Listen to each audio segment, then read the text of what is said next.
जय हिंद दोस्तों, स्वागत है आपका आपके अपने परिवार आदित्य रंजन टॉक्स में। तो आज की वीडियो आप लोगों के लिए बहुत महत्वपूर्ण होने वाली है। जैसा कि आप मेरे पीछे देख सकते हैं, आरआरबी टेक्नीशियन एग्जाम 2024 एक बहुत ही जरूरी सूचना और बहुत ही जरूरी बात मैं आप लोगों के लिए लेकर आया हूं।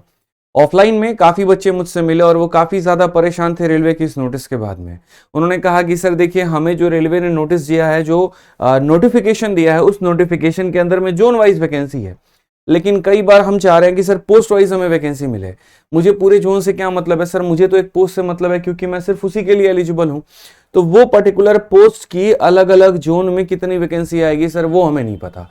तो हमने उसके लिए पूरा सॉल्यूशन निकाला और हमने जो है पूरा का पूरा जितना भी आपका नोटिफिकेशन में जितनी भी वैकेंसीज थी, उन सबको हमने पोस्ट वाइज कर दिया। उदाहरण के तौर पे आप यहां देख सकते हैं टेक्नीशियन ग्रेड 1 सिग्नल का, यहां पर किस कैटेगरी में कितनी पोस्ट और किस जोन में है। अगर एग्जांपल देखें, technician grade 1 signal 1 Ahmedabad zone, ये सारी कैटेगरी और उसके अंदर में कितनी पोस्ट हो गई। तो अभी डिटेल में मैं पूरी वीडियो में बताने वाला हूं और भी मैंने आप लोगों के लिए क्या क्या सोचा और कैसी वीडियो बनाई है। तो मेरे साथ वीडियो से लेकर शुरू से अंत तक मेरे भाई जुड़े रहिएगा। और पहले ही हम आपको बोल दे रहे हैं कि देखिए, बहुत ही मेहनत होती है, तो आपको चैनल को सब्सक्राइब करना ही करना है। इस बात का दोस्तों ध्यान रखिए। एक बड़े भाई का अनुरोध भी है, आदेश भी है, जैसे आप समझ लीजिए, ठीक है, क्योंकि इतनी मेहनत आप लोगों के लिए होती है और तब उस परिवार में ना हम और आप नहीं जुड़ पाए तो क्या फायदा। ठीक है, तो मुस्कुरा कर एक बात बोलेंगे कि वही बात कि अगर वीडियो पसंद आई तो सब्सक्राइब करिएगा ना, तो कर दीजिएगा। ठीक है, आज ये चलिए, तो आज इस वीडियो में हम आपको कंप्लीट पैटर्न बताने वाले हैं आरआरबी टेक्नीशियन एग्जाम का, कि कब पेपर होता है, कितने में फॉर्म भरना है, कैसे भरना है, कितनी तरीके से आप इसमें सेलेक्ट हो पाएंगे, क्या आपका यहाँ पर फिजिकल रिक्वायरमेंट है, क्या आपका मेडिकल रिक्वायरमेंट है, और सारी बातें तमाम तरह की जितने आपके मन में घूम रही हैं। तो वीडियो को शुरू से लास्ट तक देखिएगा। तो सबसे पहले इस पीपीटी के अंदर में हमने क्या क्या इंक्लूड किया है। पॉइंट नंबर 1 की जो महत्वपूर्ण तिथियां हैं जो आपको ध्यान में रखनी है। दूसरा, यहाँ पर कुल पदों की संख्या की कितनी वैकेंसी आई है, और आई है तो किस डिपार्टमेंट में कितनी है। तीसरी, अगर हम बात करें मेरे भाई, तो परीक्षा का जो शुल्क है, यहाँ पर पेपर फॉर्म भरने का कितना चार्ज है। चौथा, इसमें योग्यता क्या होगी। योग्यता के ऊपर एक बहुत बड़ा सवाल है, बच्चे समझ नहीं पा रहे हैं। कहीं पर ऐसा लग रहा है उन्हें कि एक्सपीरियंस चाहिए, कहीं ऐसा लग रहा है कि मेरे भाई पीसीएम। तो 100 तरह की बातें इसके अंदर में आ रही है। बहुत ही शानदार तरीके से हम आपको ये क्लियर करेंगे। पांचवा आपका पॉइंट है सर, आयु सीमा क्या है, क्या हम फॉर्म भर पाएंगे, नहीं भर पाएंगे। ठीक है। छठा है, चयन प्रक्रिया क्या है, क्या इसमें प्री का पेपर के साथ साथ मेंस का भी पेपर होता है। तो ऐसी 100 तरह की बातें, वो सारा हम क्लियर करने वाले हैं। परीक्षा का पैटर्न क्या रहेगा, मेडिकल जांच होगी, पाठ्यक्रम क्या रहेगा, और जॉब प्रोफाइल क्या है। तो ये पूरी वीडियो जो है इन सभी बातों को लेकर के जो है आपको क्लैरिफाई करती है और आपके सारे डाउट्स क्लियर करती है। आइए चलिए, सबसे पहले अगर हम महत्वपूर्ण तिथियों के बारे में बात करें, तो अभी हाल फिलहाल आपने देखा कि ये नोटिफिकेशन आया है और ये 9 मार्च से आप इसका फॉर्म भर सकते हैं। और जो अंतिम तिथि है वो है मेरे भाई 8 अप्रैल। 8 अप्रैल के बाद में आप इसके फॉर्म नहीं भर पाएंगे। ठीक है। जो अंतिम डेट है पेमेंट करने का ऑनलाइन के माध्यम से, वो भी है 8 अप्रैल। और बाद में जो है आपका 9 तारीख से लेकर 18 तारीख तक इसका करेक्शन का विंडो जो है वो खुल जाएगा। कहने का मतलब, अगर किसी मेरे भाई ने जो है फॉर्म भरते वक्त में कोई गलती की है, तो 9 दिन आपको मिलते हैं अपने फॉर्म में की गई गलती को सुधार करने का। उसके बाद में आप जो दोबारा अपनी गलती नहीं सुधार पाएंगे। आपके मन में ये भी होगा, ठीक है बढ़िया बात है, लेकिन वैकेंसी कितनी है यहाँ पर। तो देखिए, 2 भागों में बांटा गया है आपका। 2 तरह के पोस्ट हैं, एक ग्रेड 1 का पोस्ट है और एक ग्रेड 3 का पोस्ट है। ग्रेड 1 में आपके 1092 है, मतलब 1100 के करीब में, और इसमें 8052 है, मतलब लगभग आपका 8000 के करीब में। तो कुल मिलाकर के 9144 वैकेंसी जो है वो आई है। अब रेलवे ने बड़ा बढ़िया काम किया है कि वो अलग अलग पोस्ट को यहाँ पर बाइफरकेट कर दे रही है। और उन्होंने जैसे अपने मेरे भाई जो कॉन्फ्रेंस में कहा था, वो ये भी कहा था कि हर साल अब हम इसकी वैकेंसी लेकर आने वाले हैं। तो इसीलिए बाकी सालों की तुलना में आपको ये वैकेंसी कम नजर आएगी, लेकिन अगर ये वैकेंसी 4 साल के जगह पर जो है मेरे भाई हर एक साल आने लगे, तो उस हिसाब से ये वैकेंसी सही है। ठीक है। अब बात करते हैं यहाँ पर फॉर्म भरने का जो चार्ज है वो कितना होगा।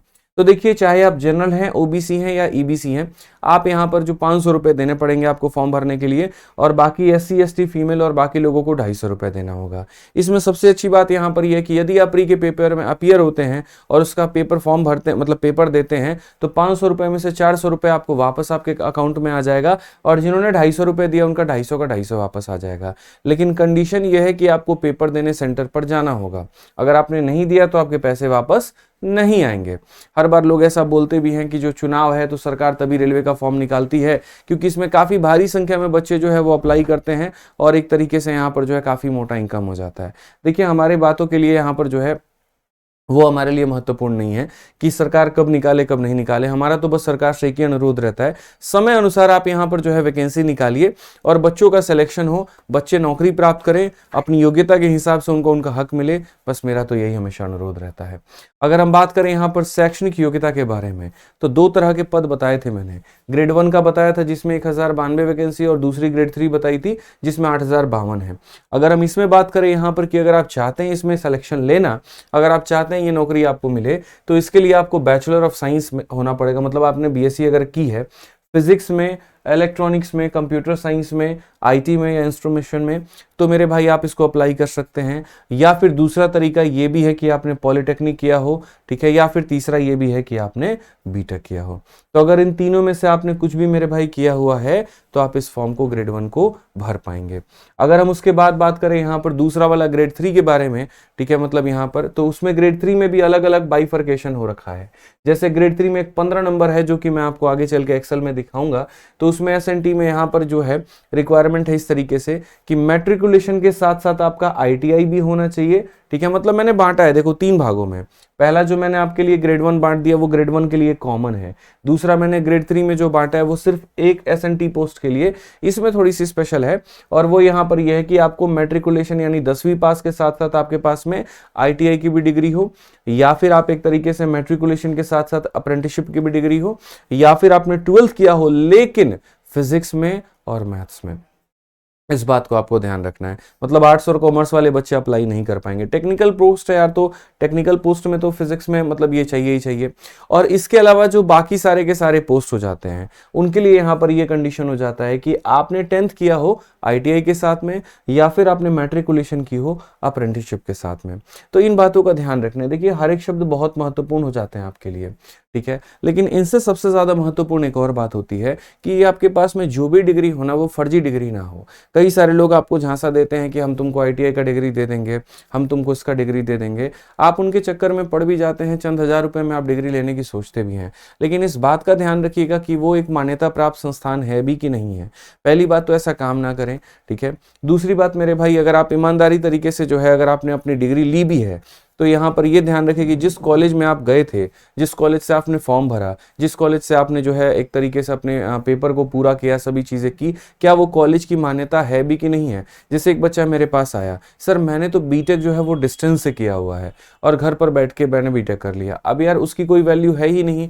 आप इस बात को समझिए, बीटेक ऐसी डिग्री है जहाँ पर आपको रेगुलर होना ज़रूरी है, नहीं तो बाद में उसकी कोई मान्यता नहीं मानी जाती है। वैसी स्थिति में 4 साल के बाद आपको पता चलता है कि आप नौकरी के हकदार ही नहीं है, या वैसी स्थिति में ये बोले तो आपके लिए खाया पिया सब बराबर हो जाता है और शून्य के बराबर आपकी डिग्री आके रह जाती है। तो यदि आप कोई भी सरकारी नौकरी जब भी भरते हैं, इस बात का ध्यान रखिए कि आपकी डिग्री जो है एक बढ़िया रिकॉग्नाइज्ड यूनिवर्सिटी से होनी चाहिए, ठीक है। इसके अलावा आयु सीमा के ऊपर भी काफी वाद विवाद हुआ कि सर 3 साल कोरोना में चले गए जहां पर कोई पेपर नहीं हुआ, तो क्या हमें कोई रिलैक्सेशन मिलेगा।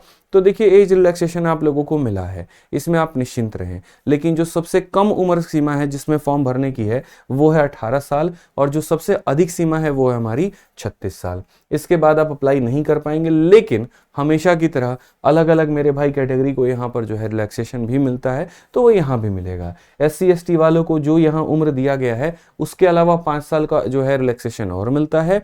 OBC के जितने भी लोग हैं यहाँ पर उनको 3 साल का मिलता है, और जो एक्स सर्विस मैन है जिन्होंने कहीं पर कोई नौकरी की है, सरकारी नौकरी की है, उन्हें 3 साल का मिलता है।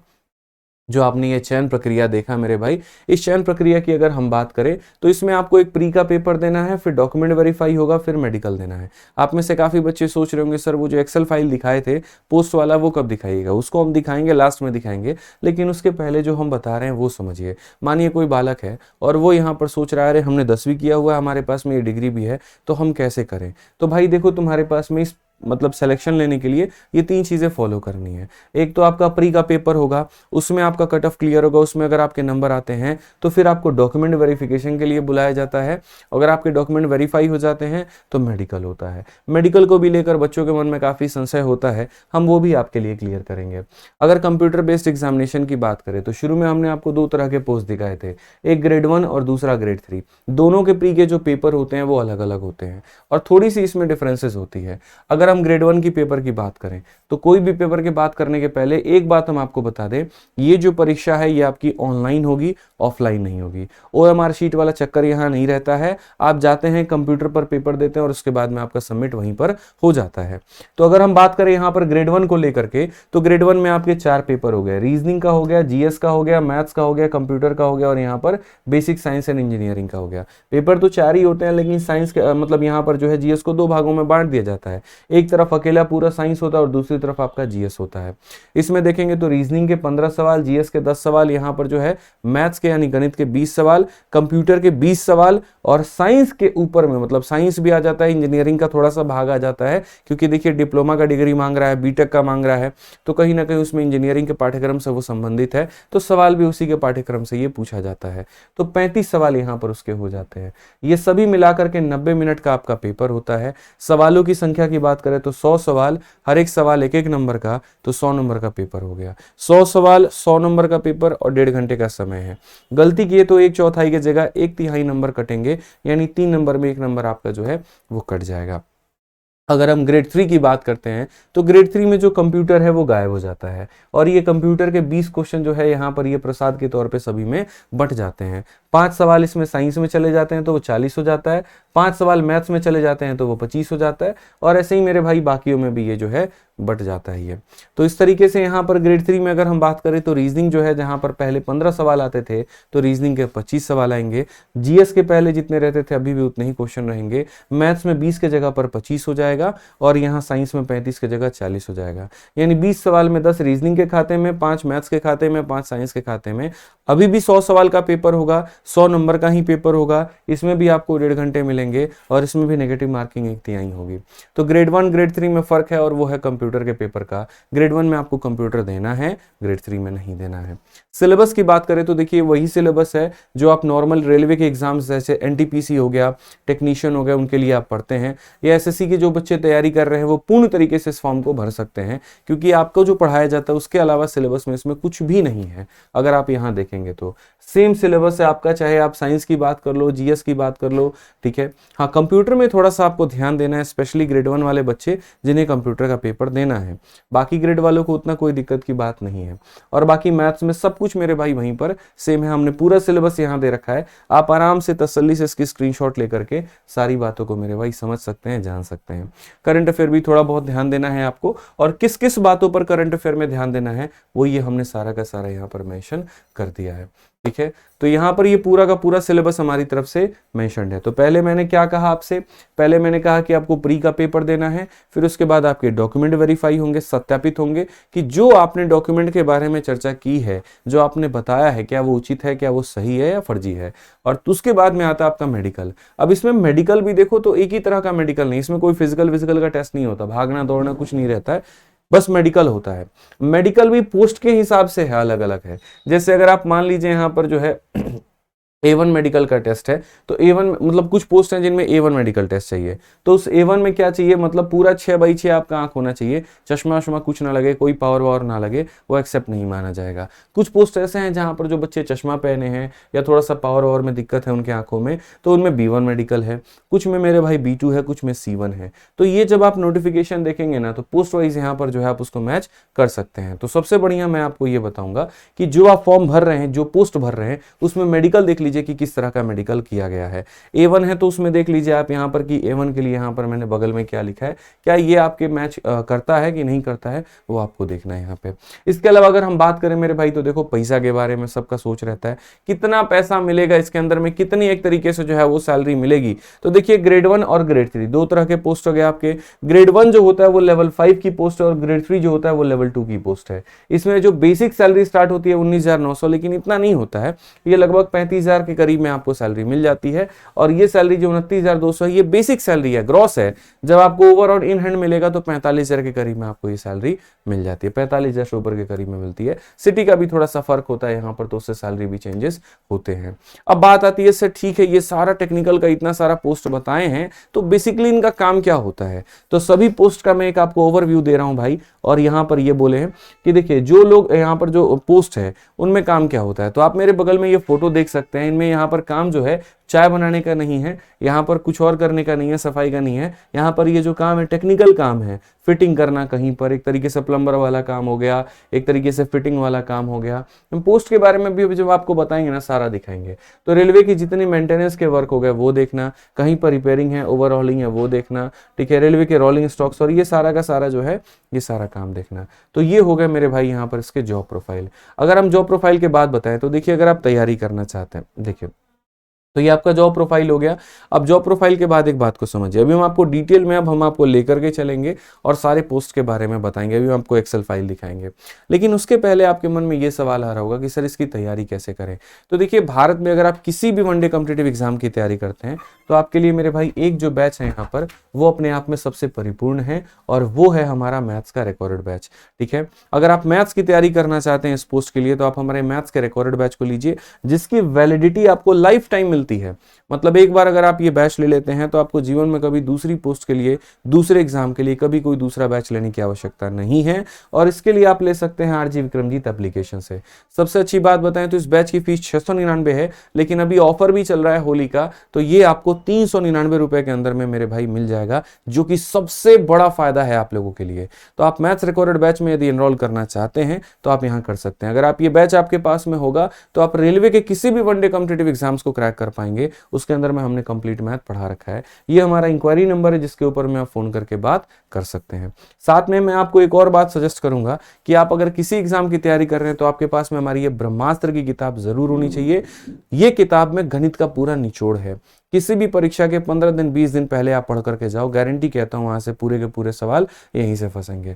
पूरे गणित का निचोड़ हमने यहां दे रखा है। तो ये हमारी मैथ्स की ब्रह्मास्त्र यानी फॉर्मूला बुक आप इसे भी अमेजन और फ्लिपकार्ट से मंगा सकते हैं और पढ़ सकते हैं। अब आइए बात जो आप लोगों का मेरे भाई डिस्कशन था वो यहाँ पर ये था कि सर देखो, अभी जब हमने फॉर्म भरने गए और वहां देखा हमने, तो हम तो फॉर्म तो जोन वाइज भर सकते हैं, मतलब एक कैंडिडेट एक ही जोन में पेपर भर सकता है, ऐसा नहीं कि 4 जोन में हाथ लगा देगा वो। तो अब जोन वाइज भर सकता है, तो उसमें प्रॉब्लम क्या आ रही है कि अहमदाबाद जोन में कुछ पोस्ट में मेरे भाई वैकेंसी है और कुछ पोस्ट की वैकेंसी नहीं है। मान लीजिए ए नाम का कोई पोस्ट है, उसमें अहमदाबाद में तो वैकेंसी है, अजमेर में नहीं है। तो ये बड़ी प्रॉब्लम आ रही थी बच्चों को। तो हमने क्या किया, जोन वाइज ना करके हमने इसको पोस्ट वाइज कर दिया। हमने कहा चलो मानो तुम 2 ही पोस्ट के लिए एलिजिबल हो, 2 ही पोस्ट के लिए मानक हो, तो आप यहां पर उसके आधार पर आप डिसाइड कर सकते हैं कि आपको जोन के आधार पर जाना है कि आपको पोस्ट के आधार पर जाना है। अब जैसे मानो मुझे पोस्ट के आधार पर जाना है, तो पोस्ट के आधार पर मैं सबसे पहले क्या देखूंगा कि मेरा घर अगर कानपुर में है तो कानपुर के आसपास कौन सा मेरे लिए जोन फायदेमंद होगा। क्या मैं अगर उस पोस्ट को चयनित कर रहा हूं तो मेरे भाई मेरे आसपास होम टाउन पे वो मतलब जोन में मेरे है कि नहीं, इलाहाबाद जोन में है कि नहीं, वो पोस्ट नहीं है तो फिर मैं उसके अलावा दूसरा ऐसा पोस्ट ले लूं जो मेरे घर के आसपास हो, जहां से मेरे लिए बड़ा आसान हो जाए, घर भी मेरा नजदीक रहे, नौकरी भी मेरी हो जाए। तो इस डाउट को क्लियर करने के लिए हमने काफी मेहनत की औरों की तुलना में, इसीलिए हमारी वीडियो लेट आई, क्योंकि ये बहुत समय लग गया हमें करने में। इस पूरी की पूरी पीडीएफ हम आपको जो है वो दे देंगे अपने टेलीग्राम पर। मैथ्स बाय आदित्य रंजन हमारा टेलीग्राम है, डिस्क्रिप्शन में भी लिंक मिल जाएगा, कमेंट बॉक्स में भी पिन कर देंगे, और पूरा पीडीएफ बना के दे देंगे। प्रिंट आउट निकाल लीजिएगा, उसके आधार पर डिसाइड करिएगा। तो ये आपका टेक्नीशियन ग्रेड 1 का अहमदाबाद जोन में देखो 74 पोस्ट है, जिसमें यूआर में 38 है, ओबीसी में 19 है और ईडब्ल्यूएस में इतना है। उसके बाद 69 पोस्ट है अजमेर जोन में इसी का, और ये हमारा इतना है। ऐसे ही कर करके हमने जो है ग्रेड 3 का भी बना दिया है, और ग्रेड 3 का भी देखो यहाँ पर एकदम जोन वाइज हमने तरीके से दे दिया। ग्रेड 3 में जैसे मानो ब्लैक स्मिथ की यहाँ पर पोस्ट है और थोड़ा मारने वाला जो हो गया, तो यहाँ पर उसमें किस जोन में कितनी वैकेंसी है और किस में मतलब ये अगर हम बात करें तो कैटेगरी में कितनी है वो भी हमने दे रखा है। तो कैरेज और वेगन का हो गया, क्रेन ड्राइवर का हो गया, डीजल इलेक्ट्रिकल का हो गया।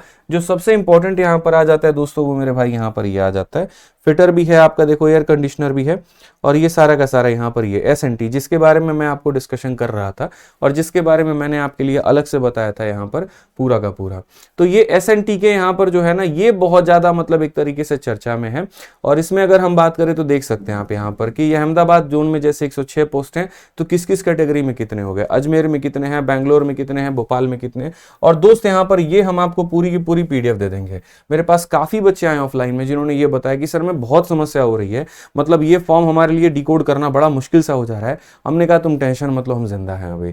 तो यहाँ पर हमने पूरा बना दिया, इसकी प्रिंटेबल पीडीएफ हम आपको अभी टेलीग्राम पर दे देंगे, आप डाउनलोड कर लीजिएगा। और इसीलिए मैंने कहा था कि फॉर्म मत भरना, पहले पूरा तरीके से जांच पड़ताल कर लेना और तब उसके बाद में फॉर्म भरना। अगर अगर किसी ने भरा भी होगा और उसकी इच्छा होगी कि यार गलती हो गई, अब तो मेरे सामने पूरा का पूरा यहां पर आ रखा है, तो याद रखना फॉर्म में करेक्शन करने का डेट भी दिया गया है, उस डेट में जाकर के करेक्शन कर लेना। क्योंकि जिनका फॉर्म भर गया वो परेशान मत हो यार, हमारे से तो गलती हो गई सर, अब हम क्या करें, उस समय तो हमने देखा नहीं। तो मैंने आपको शुरू में ये बात बोला था महत्वपूर्ण तिथियों में कि आप किस डेट में जाकर के अपने करेक्शंस को कर सकते हैं। तो याद रखिएगा, आपकी छोटी छोटी चीजें, आपकी छोटी छोटी समझदारी आपको लॉन्ग टाइम में बहुत फायदा पहुंचाने वाली है। तो 9 अप्रैल से लेकर के 18 अप्रैल तक आप यहां पर करेक्शन कर पाएंगे। तो इस वीडियो के माध्यम से मेरी कोशिश दोस्तों यही थी कि हम आपको संपूर्ण और एक सटीक जानकारी दे पाएं और सारी बातें हम आपको बता पाएं। ये हमारा टेलीग्राम है, यहां से आपको पूरी पीडीएफ हमारी मिल जाएगी, ठीक है। और बाकी तैयारी करनी है मैथ्स की तो आपको पता ही है, वन स्टॉप सॉल्यूशन है हमारा, आरजी विक्रमजीत एप्लीकेशन, और वो भी मैथ्स रिकॉर्डेड हमारा बैच। और किताब के लिए हमारी ब्रह्मास्त्र की किताब। तो ये हमारा maths by Aditya Ranjan Telegram है दोस्त, आप यहाँ पर जो है इसे कर लेंगे, और एंगल्स गुरुकुल पर भी हम इसे अपलोड कर देंगे, ध्यान रखिएगा। बाकी एक बात बोले थे, वीडियो पसंद आएगा तो सब्सक्राइब करिएगा ना, तो अगर पसंद आया तो भाई सब्सक्राइब कर देना और लाइक तो कर ही देना। कोई भी डाउट रहा तो वीडियो के कमेंट बॉक्स में जरूर बता देना, ठीक है भाई। मिलते हैं आगे, ध्यान रखिएगा अपना, खुश रहिएगा, मस्त रहिएगा, all the best, thank you.